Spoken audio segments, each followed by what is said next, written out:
ፍትህን በራሴ በእውነተኛ ታሪክ ላይ የተመሰረተ ልቦለድ። ጸሐፊ ሊዛ ተሾመ። በዮብ ኢንተርቴይንመንት ተዘጋጅቶ የቀረበ። ክፍል 5። መታሰቢያነቱ የወሲብ ጥቃት ለደረሰባቸው።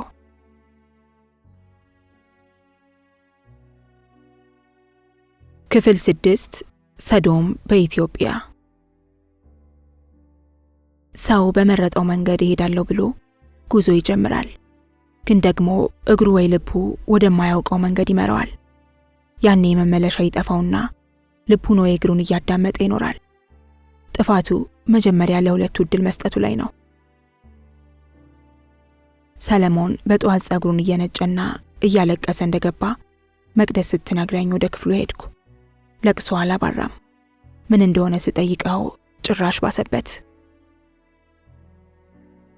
ተይኝ፣ ከእግዚአብሔር ጋር ተጣልቻለሁ። ለምን? ግደለኝ እያልኩ ስለምነው እምቢ አለኝ። አንተ ምን ትሰራለህ? ታነኩ፣ ዳንኩ፣ መርዝ ጠጣሁ፣ ይኸው ተነፍሳለሁ። ሌላው ይቅር ሞት እንኳን እከለከላለሁ አለ ጭንቅላቱን እየነቀነቀ። ምንድነው እንዲህ ያስከፋህ? ንገረኝና መፍትሄ እንፈልግለት አልኩት። ጠንቋይ ለራሱ ያውቅ። ቆይ አንቺ ማንሽ? እኔን የሚጸየፈኝ እንጂ የሚቀርበኝ ሰው የለም። አንቺ ግን ውስጥ ተደጋግሞ የሚያስለቅስህን ሐዘን መንቅሬ ያወጣና ገብቼ ጋደም እላለሁ። አይዞህ፣ አልካበድም፣ ትስማማለህ አልኩት። ጭንቅላቱን በመነቅነቅ መስማማቱን ገልጾልኝ ከትናንሽ አይኖቹ የሚያወርደውን እንባ ጠረኩለት። ስለ ሞት ትረካውን ጀመረ። ኃይላይ 2 ወር ሙሉ ከዘጋይ በኋላ ቀኑ ቅዳሜ መሆኑን አስታውሳለሁ። ከምሽቱ 2 ሰዓት ላይ ደውሎ በጣም ችግር ላይ እንደሆነ ነገረኝ። የእናቴን ልመና ችላ ብዬ እየበረርኩ ያለበት ቦታ ድረስ ሄድኩ። ባለስልጣኖች በድብቅ የሚዝናኑበት ቦታ በመሆኑ እንደፈለገ ማንም መግባት አይችልም። ውጪ ሆኜ ለኃይላይ ስደውልለት በር ላይ የተገተሩት አብደሎች እንዲያስገቡኝ ከውስጥ ሰው ላከ። ገባው። ኃይላይ ከአንድ ባለስልጣን ጋር ቁጭ ብሎ ይቀመቅማል። ናፍቄው ሊያየኝ ፈልጎ የፈጠረው ዘዴ እንደሆነ ሲነግረኝ ተረጋጋው። አጠገቡ የተቀመጡት ባለስልጣን አጎቱ እንደሆኑና ሊያስታርቁን እንደተገኙ ትከሻዬን መታ መታ እያደረጉ ገለጹልኝ።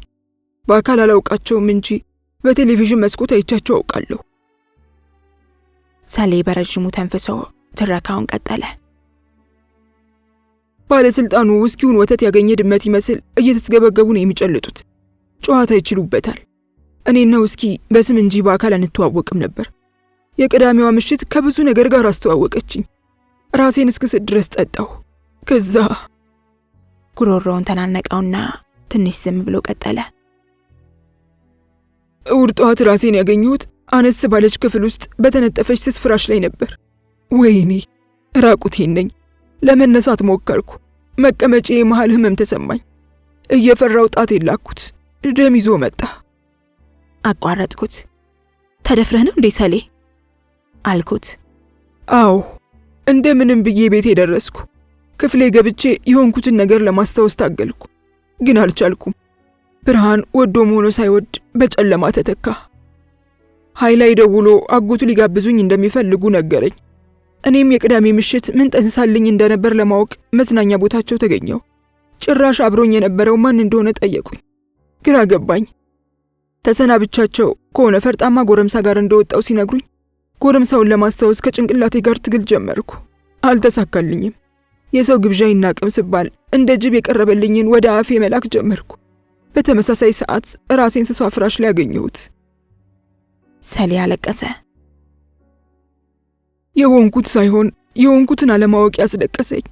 ወደ ቤቴ ሄጄ ተኝቼ ሳለቅስ ዋልኩ። ሲመሽ አስታራቂው የጓደኛዬ አጎት ደውለው የሆንከውን እነግርሃለሁ ብለው የተለመደው ቦታ ቀጠሩኝ።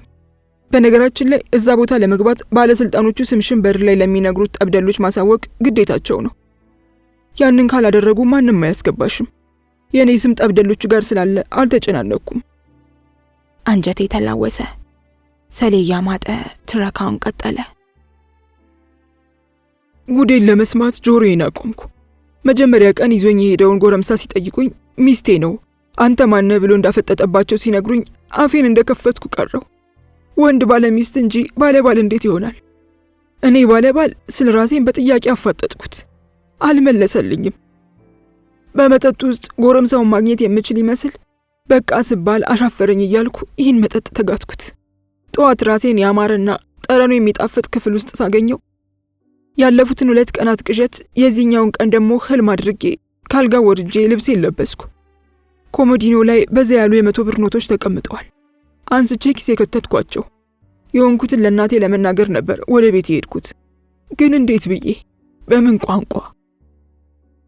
ሰሌ አሳዘነኝ። ቀናቶች ነጎዱ። መቀመጫዬ መሃል የሚገኘው ቀዳዳ ውስጥ ነፍስ ያለው ነገር የሚተራመስ ይመስለኛል። ይበላኛል። ጣቴን ከትቼ አረካስል ጠርሙስ መክተት ጀመርኩ። ህመም እንጂ እርካታን አልሰጠኝም። ከመኝታ ክፍሌ የምወጣው ለመመገብና ለመጸዳዳት ብቻ ሆነ። አባቴ ትምህርቴን ትቼ እንደ ራስ መቃለቤን ካልተውኩ ቤቱን ለቅቄለት እንደወጣ መናገር የዘውትር ስራው አደረገው። ህመሜን የሚረዳልኝ ሰው አልነበረም። መድኃኒቱ ያልታወቀለትን በሽታ ማስተናገድ ስቃዩ ከባድ መሆኑን አውቃለሁ። የሰሌ ደፋሪ ናፈቀኝ። ከጎኔ ያልተለዩ ሰው ቢኖሩ የጓደኛ አጎት ብቻ ናቸው። አንድ ቀን ምሽት አፍ አውጥተው ሚስት እንደሆናቸው ጠየቁኝ። አልደነገጥኩም፣ አልተገረምኩም። ከአፌ አፈትልኮ የወጣው ቃል እሺ ነበር። ለምን ባል ያስፈልገኛላ? አቋረጥኩት። ቆይ የደፈሩ እሳቸው ናቸው ማለት ነው? የደፈረኝንማ በሐሰት ወንጅለው ወህኒ እንደወረወሩት ነገሩኝ። ላንታዝ ነው? ለኔ ብለው የደፈረኝን ወህኒ ወረወሩት። ለኔ ብለው ባልሆኑኝ።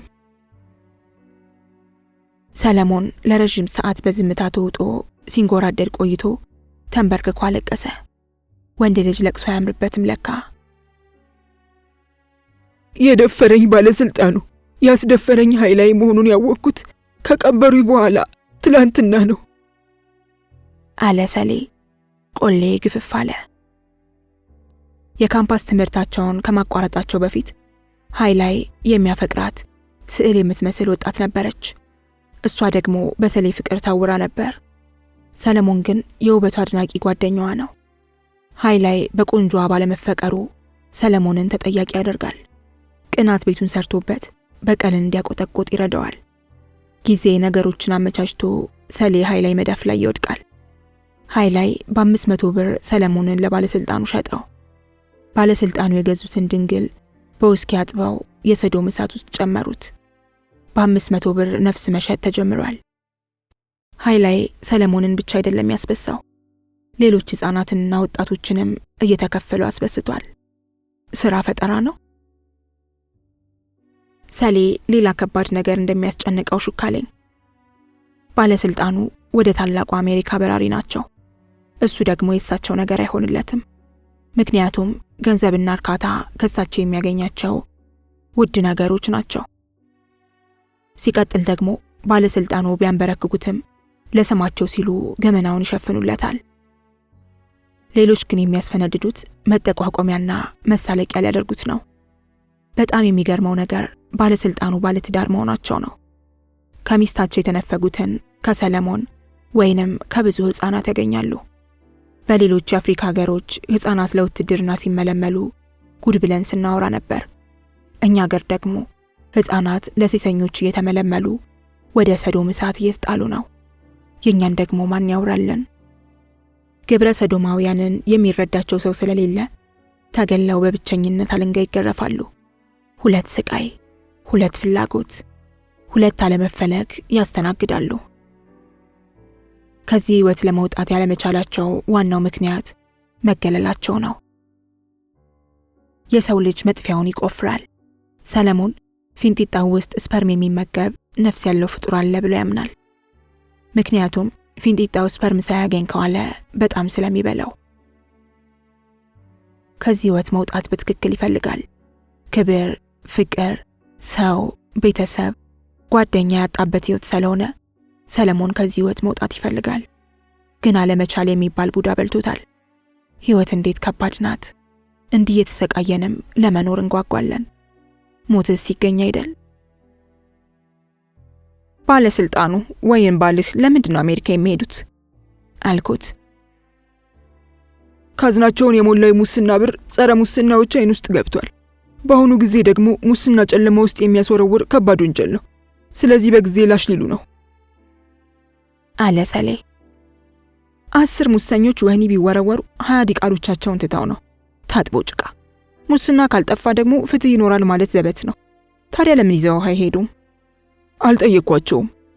አሜሪካ በነጻነት ከፈለጉት ወጣት ጋር በአደባባይ የፈለጉትን ማድረግ ስለሚችሉ አታስፈልጋቸው አልኩት ጥላቻን ለመዝራት። ፈጣሪ አለኝ። ፈጣሪ የዚሁ ተባባሪ አይደለም። እንደ ተመጠጠ ሸንኮራ አገዳ ተተፋህ። ምንድነው መጨረሻህ? የምኖረው ህይወት ለኔ ተመችቶኛል አለ ንዴቱን ለመደበቅ እየሞከረ። እያየን መልስ ያበሳጨው። እየተጣደፈ ወጥቶ ሄደ። ስልኩን ጠረጴዛ ላይ ትቶልኝ በመሄዱ ሊመሰገን ይገባዋል። ራስ ወዳዱ ባለስልጣን ንፍጥ የሞላበት ጭንቅላት እንዳለው ለመንገር ስልክ ቁጥሩን ከሰለሞን ሞባይል ማግኘት ቻልኩ። ጊዜ ለኔ ዳይመንድ ነው። ወርቅማ ፒያሳ ሞልቷል። ወዲያው ደወልኩለት።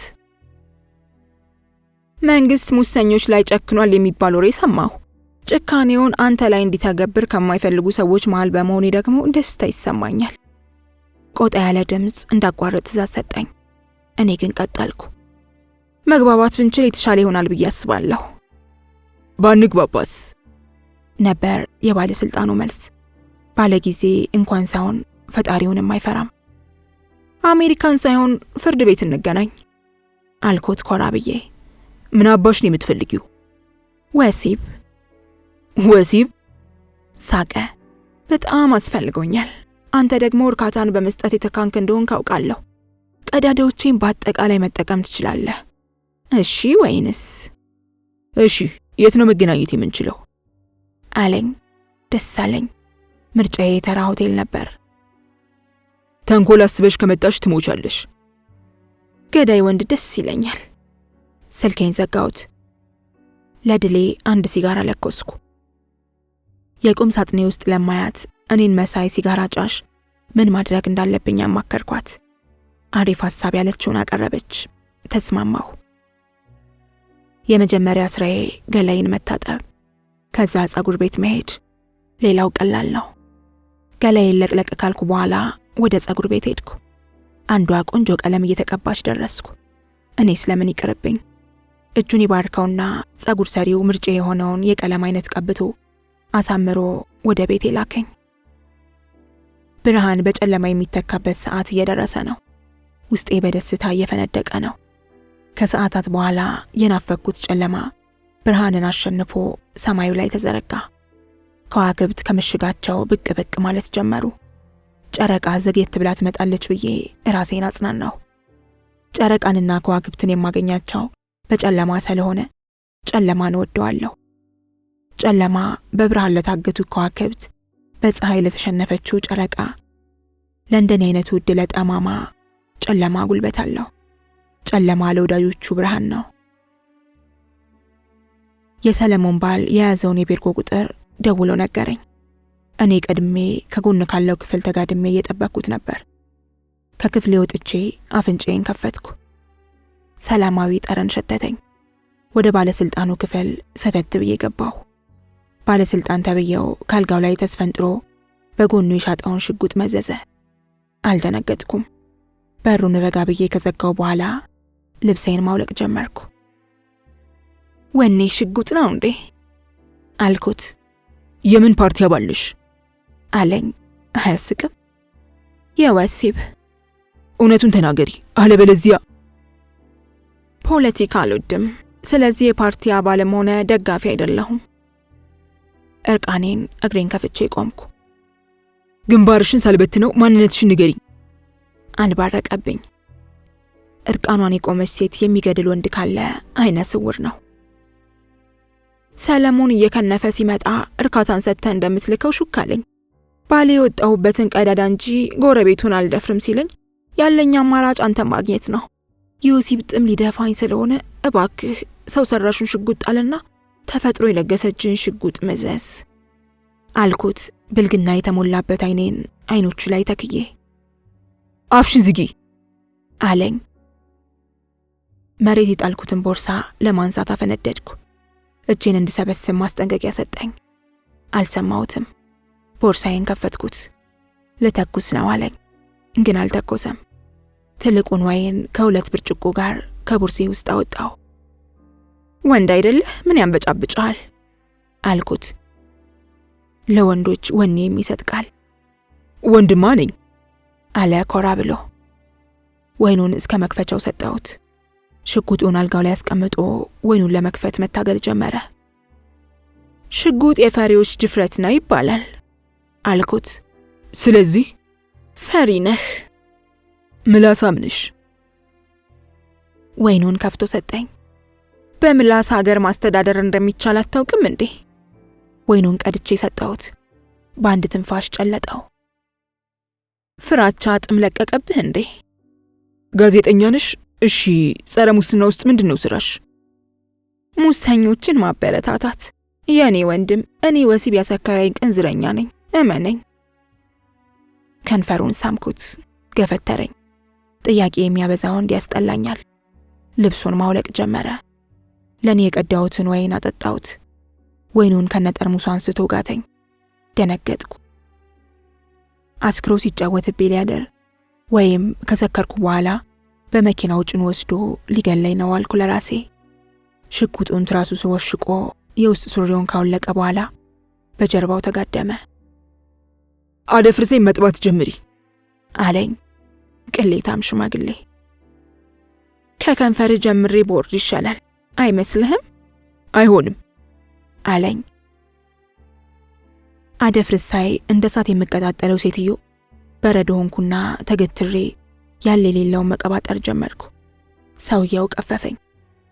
አይደለም አደፍርሱን መጥባት፣ ሰውነቱን እንኳን ለመንካት ተጸየፍኩት። ትዕዛዙን ካልፈጸምኩ ደግሞ አይለቀኝም። ሰዓቱ ደግሞ እየበረረ ነው። መቼም ሲፈጥረኝ ጥበበኛ አድርጎ ነው። እንደምንም ብዬ በሰላም ወደ ቤቴ ተመለስኩ። እቤቴ እንደገባው ጥርሴን ቦርሼ ከተኛው በኋላ ገላዬን ያ ሽማግሌ እንደነካው ሳስታውስ ቀፈፈኝ። እርቃኔን እየሮጥኩ መጸዳጃ ቤት ገባሁ። በክረምት በቀዝቃዛዋ መታጠብ ማለት ደግሞ ከውሃው ድምፅ ሌላ የሚንኳኳ በር ድምፅ ሰማሁ። ትንጧ ልቤ በትልቁ መደለቅ ጀመረች። ወደ በሩ ተጠጋሁ። ባለስልጣኑ ሰራልኝ አልኩ በሆዴ። አንቺ አትከፍቺም? አለ አብዲ። ኡፍ ተመስገን። ከፈትኩለት። ስማ፣ ገድለህ የት እንደቀበርከው ልትነግረኝ ትችላለህ? አልኩት ወገቤን ይዤ። ማንን? ከኡምቤርቶ ሌላ ማንን ገድለሃል? ከአንቺ ጋር የታየ ሁሉ ሟች መሆኑን አታውቂም? እሺ፣ ኡምቤርቶን ገድለህ የት ነው የጣልከው? የቀበና ወንዝ ወስዶታል አለኝ ኮራ ብሎ። በዓይኔ የታዘለው እንባ ተንሸራቶ ወረደ። እንባዬን ጠረገልኝ። ሸሻሁት።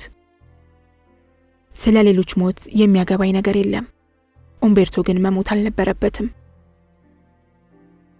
ሰለሞን እያንጎራጎረ ሲገባ አብዲ ከላይ እስከታች ተመለከተው። የሌሎች ዕጣ እንዳይደርሰው ሰግቼ ቶሎ ብዬ ግብረ ሰዶማዊ መሆኑን ተናገርኩ። ሰለሞን ከአብዲ ፊት ዞር ከማለት ይልቅ መግለስለስ ጀመረ። አብዲ በንቀት ከተመለከተው በኋላ አንድ ቦክስ አሳርፎበት ወጥቶ ሄደ። አብዲ ኡምቤርቶን ገደለው። እኔ ደግሞ እጄን አጣጥፌ ቁጭ ብያለሁ። ምንስ ማድረግ እችላለሁ? መንግስት ባለበት ሀገር እንደ አብዲ ያሉ ቲቢተኞች እንዳሻቸው ሲፈነጩ ዝም ከተባለ ምኑን ኖር ነው? አብዲ እንዳላጠፋ በደንብ አውቃለሁ። ጥፋተኛዋ እኔ ነኝ። ምክንያቱም አብዲን መበቀል አልፈለኩም። አለመፈለግ ሳይሆን ያለመቻል ጉዳይ ነው። ሌሊቱን ከራሴ ጋር ስጣላ አሳለፍኩት። ሊነጋጋ ሲል እንቅልፍ አሸነፈኝ። ጨለማዬን የነጠቀኝ ብርሃን በዘመዱ ፀሐይ ደምቆ እንደ ሌባ በመስኮቴ ገብቶ እንቅልፌን ነጠቀኝ። ሰዓቴን ተመለከትኩ። 6:30 ሆኗል። ምግብ ፍለጋ ወደ ዕቃ ቤት ሄድኩ። ሰለሞን በሰው ተደግፎ መግባቱን መቅዲ ነገረችኝ። ሰለሞን ፊቱ አባብጦ ኩርምት ብሎ ተኝቷል። ደነገጥኩ። ማታ አንቺ በርሽን ስትቆልፊ እኔ ጋር ምንም አይነት ግንኙነት እንደሌለሽ ላስረዳው ተከተልኩት አለ ሰሌ ፈገግ ብሎ። ያምሃል? ጮኩበት። ከዛ ካልጋበዝኩ ብሎ ይዞኝ ሄደ። ቦሌ ጫፍ ስንደርስ ቅጥረኞቹ ናቸው መሰለኝ ደውሎ ጠራቸውና ይዛችሁት ሂዱ ግን ተመላሽ ነው አላቸው። እና እንዲህ ሲል ከመኪና ወርዳ አታመልጥም ነበር? ምን ያደርጉኛል ብዬ ልጠርጥር? እኔ የት ሄጄ ልደበቅ? አንቺ ምን አጠፋሽ? ከኔ ጋር ባትታይ ኖሮ ይሄ ሁሉ አይደርስብህም ነበር። ቆይ ምን አባቴ ላድርግ? ልብሴን አውልቀው በኤሌክትሪክ ገመድ ከገረፉኝ በኋላ ወዝ ያለው ቦክስ አቀመሱኝ። ስደክምባቸው በውሃ ነክረው ካርቶን ላይ ያጋደሙኝ። ሲነጋ ደግፈው አልጋዬ ላይ አስተኝተውኝ ሄዱ አለ ሰለሞን ያበጠ ፊቱን እየዳበሰ። በቃ ከቤት እንዳትወጣ። ወንድሜ ሊያገኘኝ ይፈልጋል። ምናልባት ቤተሰባችን ላይ የተፈጠረ ችግር ሊኖር ስለሚችል የግዴታ ዛሬ ወጥቼ እሱን ማግኘት አለብኝ። እዚህ ደግሞ አይመጣም። ይደፍረኛል ብሎ ስለሚፈራ ካፌ ውስጥ ካልሆነ እኔን ማግኘት አይፈልግም። ጭንቅላቴ የሆነ ነገር ሹክ አለኝ። ፈጠን ብዬ በወረቀት ላይ ካሰፈርኩት በኋላ ለመቅዲ ሰጥቼ ወደ ሱቅ ላኳት። ከሰሌ ጋር ሳሎን ቁጭ ብዬ ወሬ ሳቦካ አብዲ እየደጋገመ ይደውላል። አልመለስኩለትም። አጅሬ ለካ በረንዳ ላይ ቆሞ ነበር የሚደውለው። በሩን በርግዶ ገባ። ሰለሞን ደንግጦ ከተቀመጠበት ተነሳ። አብዲን እኔን እየጎተተ መኝታ ክፍሌ ይዞኝ ገባ። ቆይ አትወጂኝም? ንገሪኝ አለኝ እጁን አጣምሮ። ኡምቤርቶ ነው የማወደው። በዙሪያ ያሉትን ወንዶች ተዋቸውና ወንድነትን እኔን በመግደል አሳየኝ እስቲ። በጥፊ መታኝ። በአንቺ ሰበብ እጄ በደም ታጥቦ ሰላም እንደሚነሳኝ ብታውቂ ኖሮ በተረዳሽ ነበር። አይኖቹን አይኖቼ ላይ ተከላቸው። አልቻልኩምና ፊቴን አዞርኩ። ወጥቶ ሄደ። ትንሽ ለመረጋጋት የተደረደረውን ሽቶና የቅባት አይነት መሬት ላይ በተንኩት። አብዲ ጠላቴ ነው፣ ግን ለምን ጨክኜ እንደማልበቀለው አላውቅም። ሳየው ሰውነቴ ይግላል። ድንቅነሽ ትረጥባለች። ልቤ ምቱን ይጨምራል። የማደርገውን አላውቅም። ብቻ እኔ ደደብ ነኝ። መቅደስ ወረቀት ላይ የጻፍኩላትን ዕቃ ገዛዝታ መጣችልኝ። ራሴን ወቀሳትቼ ወደ ዕቃ ቤት ሄድኩ።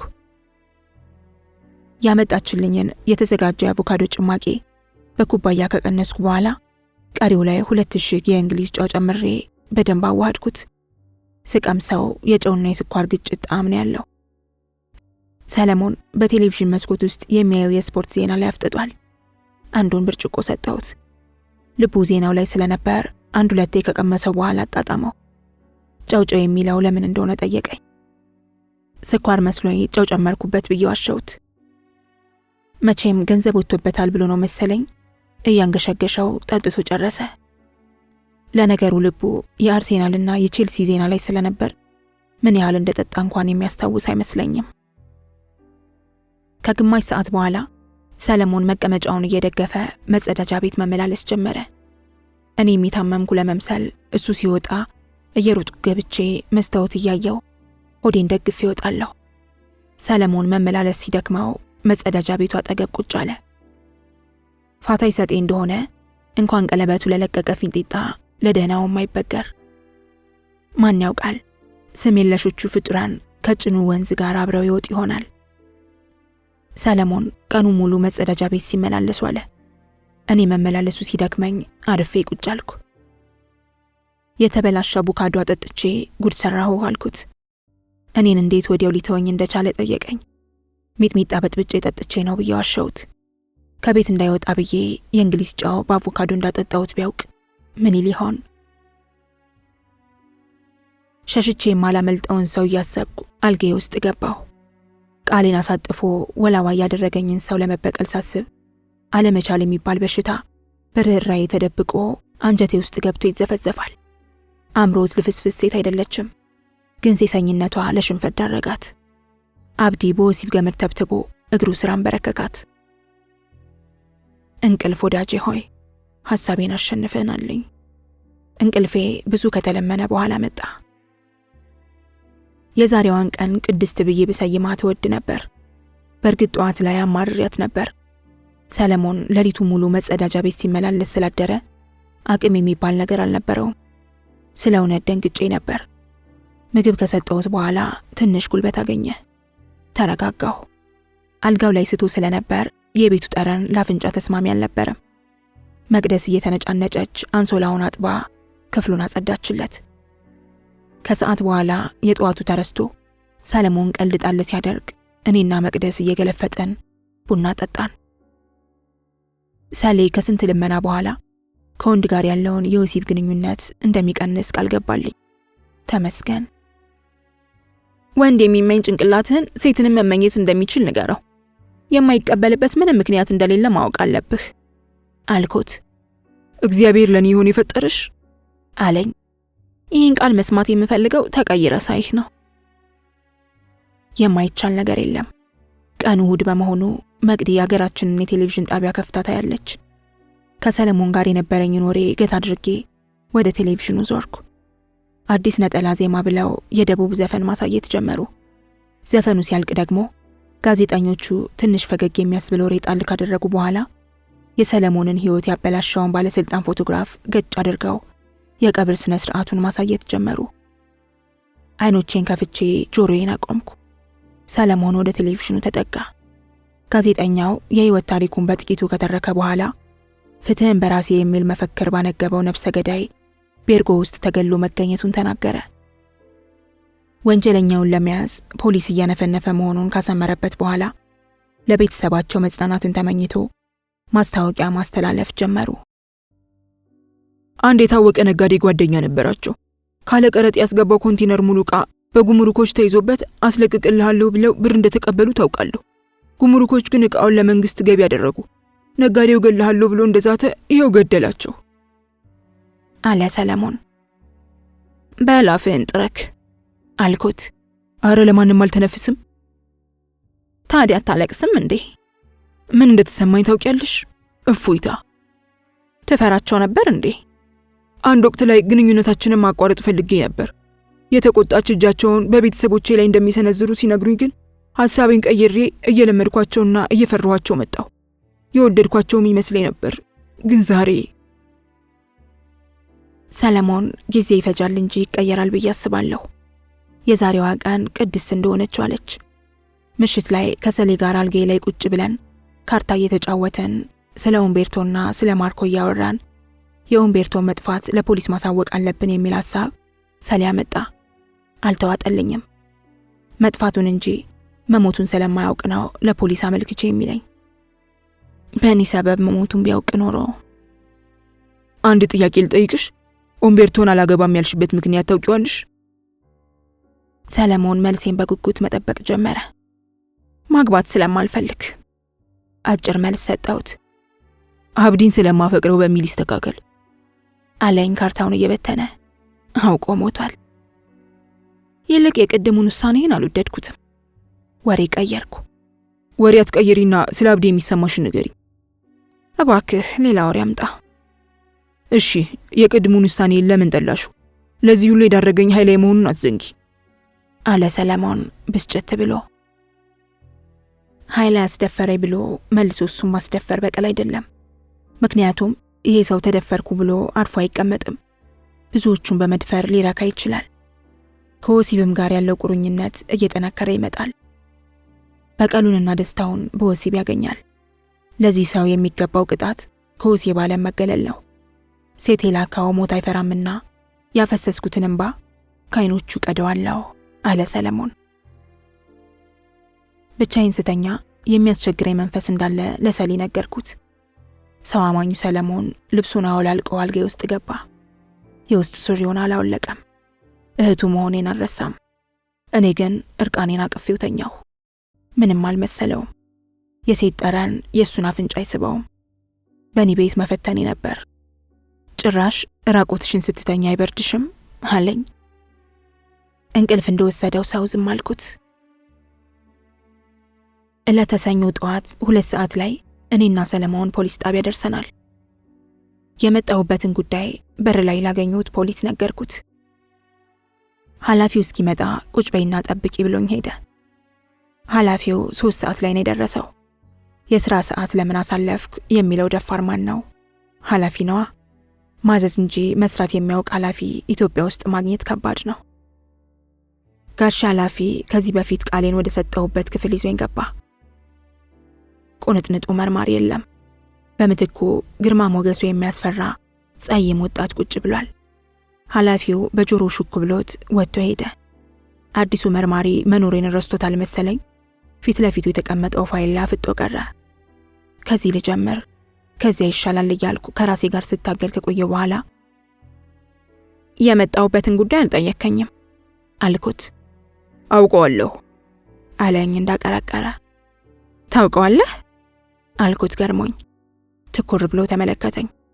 አይኖቹ ውስጤን ያነበቡብኝ መሰለኝ። ሰው በመግደል ወንጀል ተጠርጥረሽ የሰጠሻቸውን ቃሎች ደጋግሜ አንብቤያቸዋለሁ። በሚገርም ሁኔታ ወንጀሉ ከትላንትና ወዲያ በአንድ ባለስልጣን ላይ ተደግሟል። ተጠርጣሪ ሆነሽ ደግሞ አለመታሰርሽ ግራ የሚያጋባ ጉዳይ ነው አለኝ። ሆ ከየት ብቅ አልክ ወዳጄ አልኩ ለራሴ። መርማሪው ቀጠለ። ኢትዮጵያ ውስጥ ፍትህ የለም ከሚሉት ውስጥ ነሽ አለኝ መርማሪ አይኑን እኔ ላይ ተክሎ። ኢትዮጵያ ውስጥ ሙስና አለ የለም አልኩት።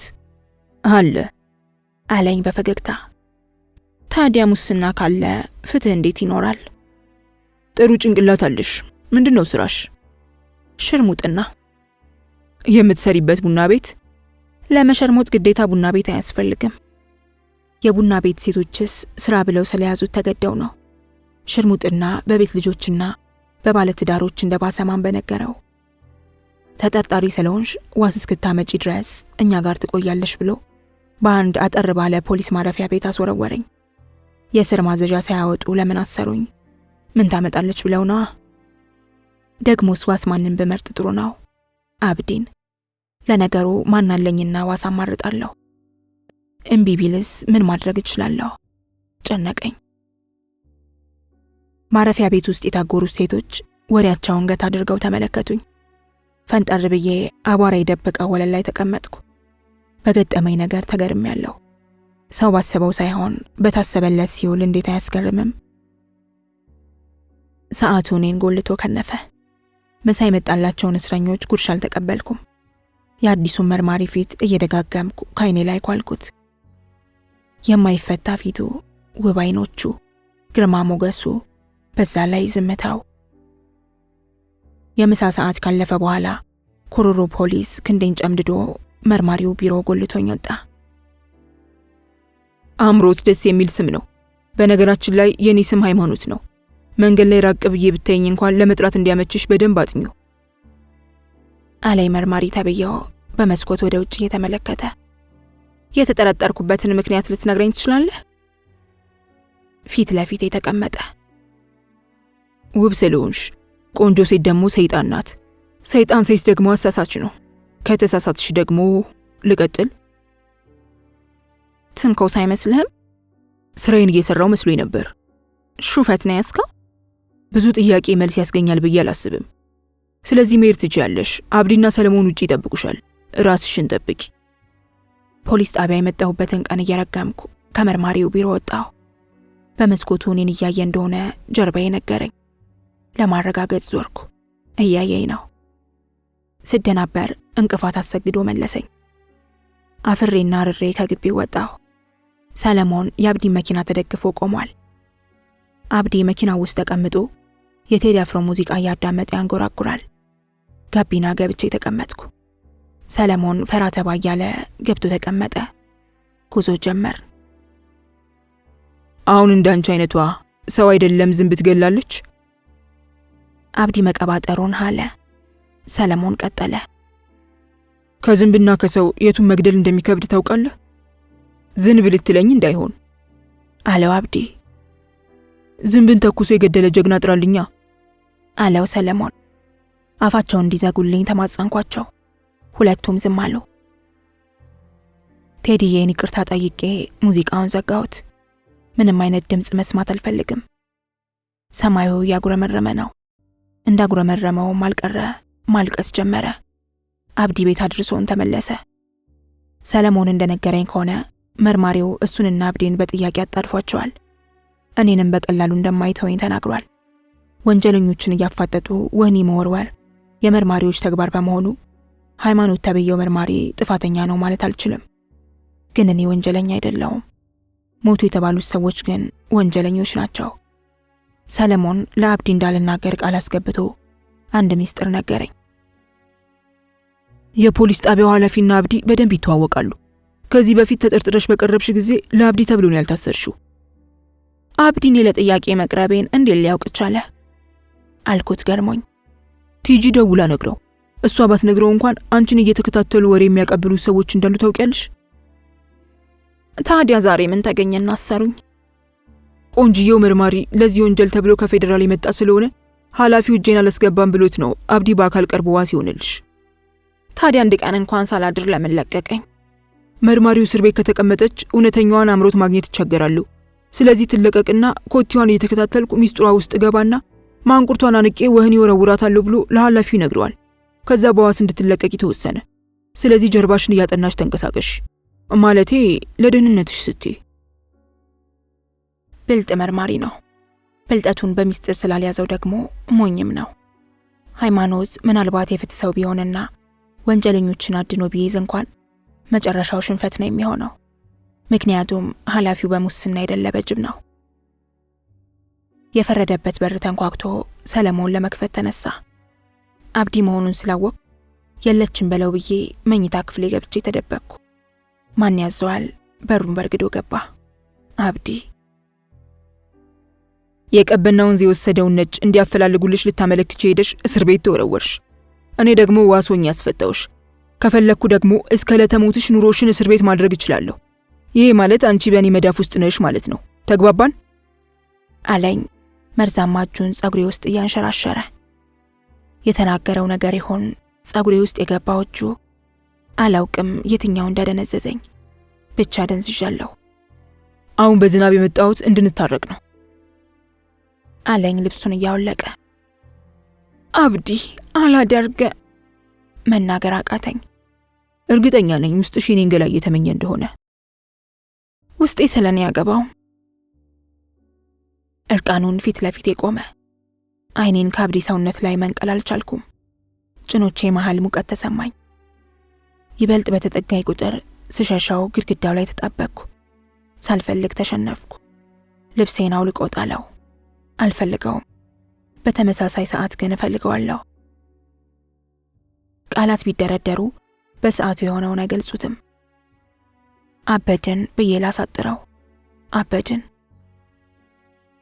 እንዳይተወኝ የማደርገው እኔው ራሴ መሆኔን ነግሮኝ እየተጣደፈ ወጥቶ ሄደ። ኡምቤርቶ ታወሰኝ። መቃብሩ ላይ ቆሜ የጨፈርኩ መስሎ ታየኝ። ባደረግኩት ነገር ተጸጸትኩ። እንባዬ በደሌን ያጥብልኝ መስል አነባሁ። አንድ ሰው ለሁለት ነገር መገዛት እንዴት ይቻለዋል? መንገድ የማይመርጥ እግር ተሸክሜ የረገጥኩትን አሜኬላ ለማምለጥ ከገደል ጫፍ ቆሜያለሁ። የኡምቤርቶን ሻንጣ ከፍቼ ልብሱን አሸተትኩት። እሱን ያገኘሁት መስሎ ተሰማኝ። የእሱንና የመንትያ ወንድሙን ፎቶ አውጥቼ አልጋዬ ላይ ተቀመጥኩ። መልካቸው አንድ ነው። ኡምቤርቶ የትኛው እንደሆነ ስላላወቅኩ ሁለቱንም ሳምኳቸው። ቤቱና ዕቃው ኡምቤርቶን ያስታውሰኛል። ኡምቤርቶም ብሸሸው የማላመልጠው ሁለተኛው ሰው ነው። የገነባሁት የማይጸናለኝ ሰነፍ ግንበኛ ነኝ። ወድጄ አላውቅም። ጥላቻ ከኔ የሚፈልቅ የደም ጎርፍ ነው። ጨረቃና ፀሐይ በተፈራረቁ ቁጥር ያልጠበቅኳቸው ትዕይንቶች እየተከሰቱ ነው። ሰሌ ኃይላይን ከወንድሞቹ ጋር ተባብሮ አደፍርሱን እንዳኮላሸበት ሲነግረኝ ፍጥነቱን አደነኩለት። ከወንድሞቹ ጋር መቀራረቡ ደግሞ አስደሳች ዜና ነው። ቀኑ ማን እንደሆነ አላስታውስም። ከሰለሞን ጋር ቁጭ ብለን ጫት እየቃመን እስር ቤት የወረወረኝ መርማሪ ከቻለ ከኛ ጋር ጫት ሲቅም ውሎ አመሻሹ ላይ ሳይሰናበተን ወጥቶ ሄደ። ሰለሞን ቤቴን ለመርማሪው በማሳየቱ ተቆጣሁት። አሳይቼው አይደለም፣ ስልኬን ወስዶ ስለነበር ደውሎልኝ ከጋበዘኝ በኋላ እዚህ ድረስ ሸኘኝ። ደግሞ እንዴት ጥሩ ሰው መሰለሽ። የውበቱን ነገር ላንቺ አልነግርሽም፣ ብቸኛም ስለሆንኩ። ሰሌ ተቅለሰለሰ። አንተ የተፈጠርከው ለሴት እንጂ ለወንድ አይደለም አልኩት፣ ንዴቴን ለመቆጣጠር የታገልኩ። ኤሚ፣ ከዚህ ህይወት መውጣት እፈልጋለሁ። መቻልና መፈለግ ግን የተለያዩ ነገሮች ናቸው። ስለዚህ ተረጂ። ሰሌ እውነቱን ነው። መቻልና መፈለግ በጣም ይለያያሉ። ማዱ ከሞተች በኋላ የዮሴፍ ፊልም አይቼ አላውቅም በሚል ሰበብ ሰለሞንን የዮሴፍ ፊልም ተከራይቶ እንዲያመጣ ላኩት። ተከራይቶ እስኪመጣ ተጣጥቤ ስስ ፒጃማ ከለበስኩ በኋላ እራት አቅርቤ ጠበቅኩት። ሰሌ ፊልሙን ይዞ ሲመጣ በስስ ፒጃማ የተደበቀው ገላዬ ላይ አይኑን ማሳረፉ አልቀረም። እራታችንን በልተን እንደጨረስን ኡምቤርቶ የገዛውን ውስኪ ከ2 ብርጭቆ ጋር አቅርቤ ፊልሙን ከፈትኩ። ሰለሞን ውስኪውን ቀርቶ ሰጠኝ። ለድላችን አጋጭተን ፉት ካልን በኋላ ሲጋራ ለኩሽ የሰጠሁት ስቦ መለሰልኝ። የከፈትነው ፊልም ላይ 6 ወንዶች የከበቧት አንድ ሴት እርቃኗን ትደንሳለች። ወንዶቹ ልብሳቸውን እያወላለቁ ወረሯት። የወንዶቹ ቀይ ያስመረቅናል አለኝ ሰሌ። ሴት ቀምሰህ ታውቃለህ አልኩት። አዎ፣ ከተደፈርኩ በኋላ ግን ሴት አስጠላኝ። ተበድልሃል። ምን አይነት አደፍርስ ነው የሚመችህ? ባለጌ ብልት ነው የሚባለው። ማህፀኔን ስለሚያመኝ ብዙም ትልቅ አይመቸኝም። ማህፀኔን? ሳቅ ያመለጠኝ። ቀስ ብሎ እኮ የወር አበባማ ያለው ሊለኝ ነው። ወዴት እያመራን ነው? የዓለም ሕዝብ በዝቶ የመጠጥ ችግርና የምግብ ችግር እንዳይፈጠር አምላክ ምን እንዳደረገ ታውቂያለሽ? ግብረ ሶዶማውያንን ፈጠረ። ሶዶማውያን አይወልዱም፣ ሌዝቢያኖችም እንደዛው። ይሄ ማለት ጥጋብና ደስታ ብቻ በምድር ላይ ይታያል ማለት ነው። አሁን ጤነኛ ለመሆንህን አረጋገጥኩ። በሽተኛ ነህ። ማርኮ የነገረኝን የነገርኩሽ አለኝ እየሳቀ። ማርኮ ሰይጣን ነው። ወደፊት የራሴን ሃይማኖት እፈጥራለሁ ብሎ ሲጠረቅ ሰምተው አታውቅም? አልኩት ተናድጄ። አልነገርኩሽም ለካ። ኡምቤርቶና ወንድሙ በእግዚአብሔር አያምኑም። የሆነ ሰይጣናዊ አምልኮ አላቸው። ማርኮ ነው አምልጦት የነገረኝ። ውሸቱን ነው። ይልቅስ ፊልሙን እኔ 6 ወንዶችን ያሰለፈችው ሴት አልበርድ ብላ የመዋኛ ገንዳ ውስጥ እየደፈቁ ያወጧታል። ሴሰኛ ናት። ሰለሞን መቁነጥነጥ ሲጀመር ጉዱን ለማየት መተኛት አለብኝ ብዬው መኝታ ክፍሌን ቆልፌ ተቀመጥኩ። እስከ 20 ቁጥሬ በሩን ቀስ ብዬ ከፍቼ ጭንቅላቴን ብቅ አደረግኩ። ሰሌ ሱሪውን አውልቆ ሲጋ ይመታል። የግራ እጁን ወደ መቀመጫው ላከ። አሳዘነኝ። የታለበው አደፍርስ ማልቀስ ጀመረ። ሰለሞን ውስኪ የጠጣሁበት ብርጭቆ ላይ ደቀነው። ምን ልታደርግ ነው አልኩት። በጣም ደነገጠ። ምን አስደነገጠህ? ሁሉም ስሜቱን ለማብረድ በየጓዳ የሚጠቀምበት መንገድ ነው። ስፐርሜን ማህፀኔ ውስጥ ልጨምር ፈልጌ ነው። ይህን ካላደረግኩ በሰላም ማደር አልችልም አለ አንገቱን ደፍቶ። በግድ ሴት ነኝ። ወንድ ማህፀን የለውም። መቀመጫ ውስጥ ከሆነ እኔ ልጨምርልህ ብዬ ብርጭቆውን ነጠቅኩት። እያፈረ ተንበረከከ። ስፐርሙን በጣቴ እያወጣው የመቀመጫውን በር ቀባሁት። ጣቴን ወደ ውስጥ እንዳስገባለት ተማጸነኝ። እኔ ራሴ ምን እያደረግኩ እንደሆነ ግራ ሲገባኝ ብርጭቆውን ይዤ ተገተርኩ። ሰለሞን ስፐርሙን ካገኘ ሰላም ያለው እንቅልፍ እንደሚወስደው ደጋግሞ ይናገራል። የኔ ጭንቅላት ግን ውሸት ነው ይላል። ብርጭቆው ውስጥ ያለውን ስፐርም ለመድፋት ወደ መጸደጃ ቤት ሄድኩ። ሰለሞን ከምኔው አጠገቤ እንደደረሰ አላውቅም። ብርጭቆውን ቀምቶኝ መኝታ ክፍሉ ይዞት ገባ። ሴት አምጣ የወለደች እናት በባሏ መመስገኛዋ ዘመን መጣ። ወንድ የተወለደልህ አባት አመድ በላይ ላይ ነስንሰህ አልቅስ። እናቶይ ሴት ልጅሽ ዲቃላዋን ስታመጣልሽ በልልታ ተቀበያት። ወንዱ ልጅሽ ተደፍሮ የመጣ ቀን ግን ሱባኤ ገብተሽ ወደ አምላክሽ አልቅሺ። የማይወለድ መከራ አርግዞልሻልና። አዲስ ቀን ምን ይዞ እንደሚመጣ ማንም አያውቅም። ሰለሞንን ይረዳዋል ብዬ ላሰብኩት ሁለተኛ ዘዴ መሳሪያ ያደረግኳት መቅደስን ነው። ጻድቃኔ ማርያም ፈውሷ ፈጣን ነው ሲባል ሰማለሁ። የመቅደስን እናት ደግሞ በሽታ አልጋ ላይ ጥሏቸዋል። ስለዚህ መቅደስ እናቷን ይዛ ወደ ጻድቃኔ ማርያም መሄድ አለባት። የእርዳታ እጅ ደግሞ ሰለሞንን መጠየቅ ግዴታዋ ነው። በገንዘብ በኩልን ያለው አሪፍ ዘዴ ነው።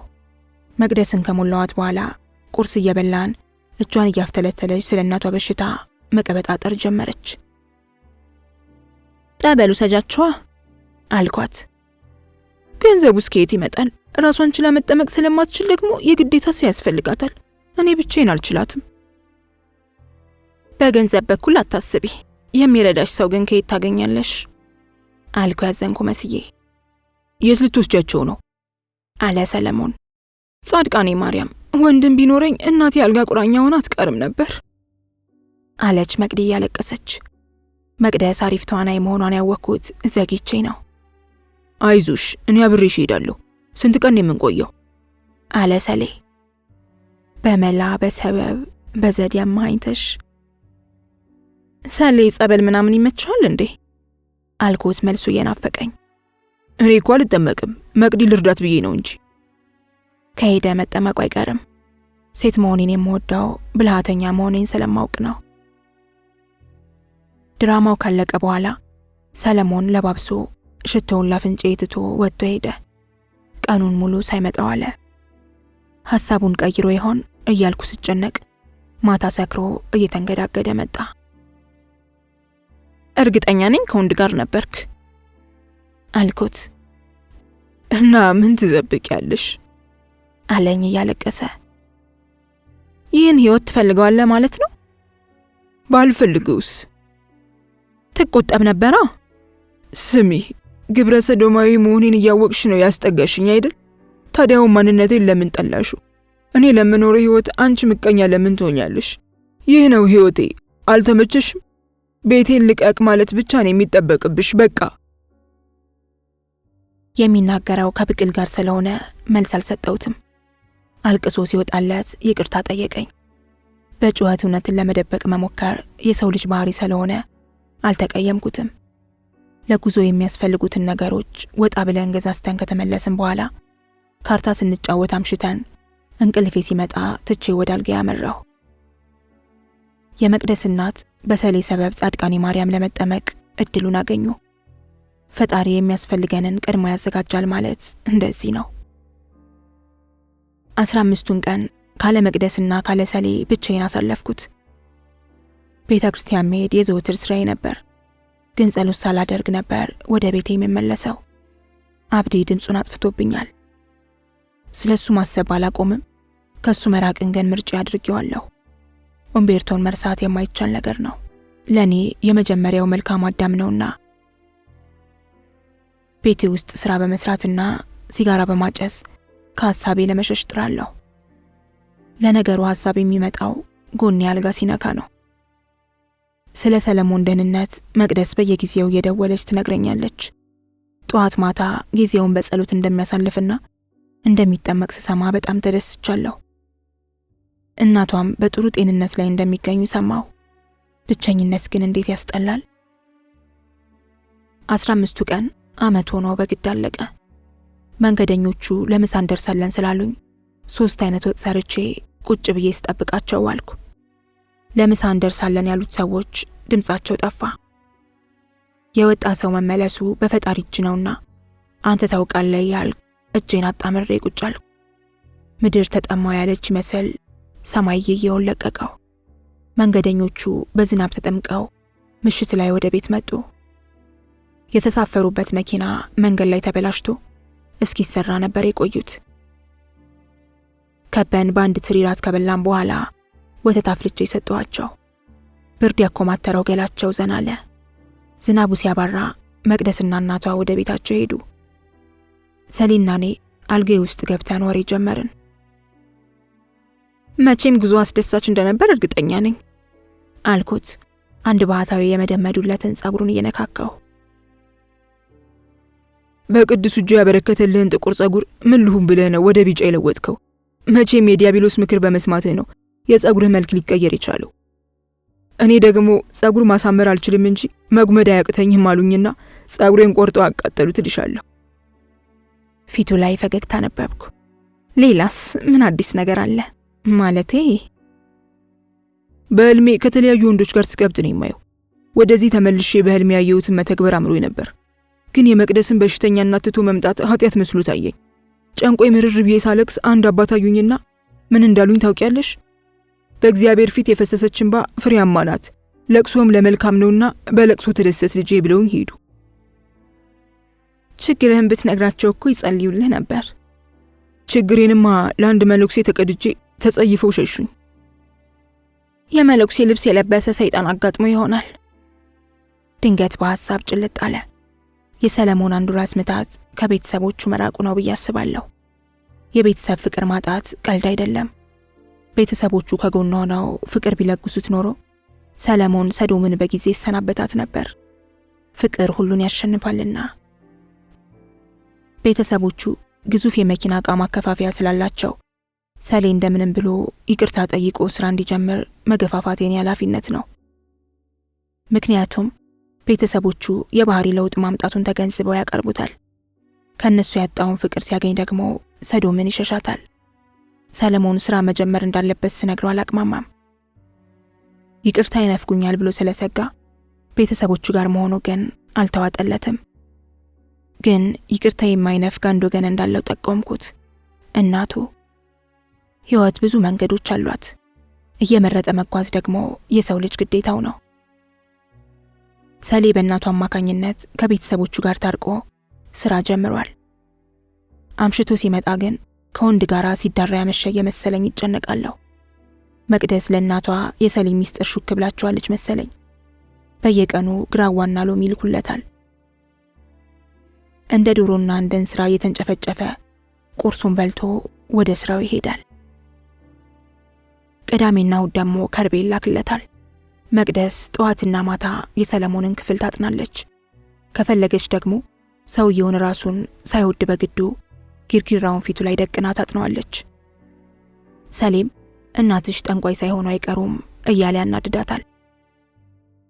ሰዶምን ሙሉ ለሙሉ ተዋት ብዬ ስደሰት ውጪ ማደር ጀመረ። ከቤቴ ለአንዳንድ ጉዳዮች በወጣው በገባው ቁጥር ሃይማኖት ተብየውን መርማሪ ማየቴ ሰላም ነስቶኛል። ሁሉም ነገር ባንዴ ተቀይሯል። ምናልባትም የኔ ጸባይ። ስራ ለመጀመር ፈልጌ ማግኘት አልቻልኩም። የወሲብ ጥምም ሊያሳብደኝ ነው። ራሴን በስራ መደበቅ ስለፈለግኩ መቅደስን ቅር እያለኝ አሰናበትኳት። መቅደስ አሰናብቻትም አንዳንዴ የመጣች ልብስ ታጥብልኛለች። ቀኑን ሙሉ በረባው ባረባው ጎንበስ ቀና ስል ውላለሁ። ሲመሽ ሰለሞንን ለመደበቅ ማስታወሻዬ ላይ ያቀረቅራለሁ። እንደ እህትና ወንድም ተቃቅፎ መተኛት ትዝታ ሆኖ ቀርቷል። ከሁሉም የደነቀኝ ግን የአብዲ መጥፋት ነው። ከእርሱ ጋር ያሳለፍኩትን ሁሉ ሳስታውስ ሄደሽ ፈልጊው የሚል መንፈስ ያስጨንቀኛል። ስረጋጋ ደግሞ ለኔ የሚሆንን መልካም ሰው ገሎብኛልና ልርቀው ይገባል እላለሁ።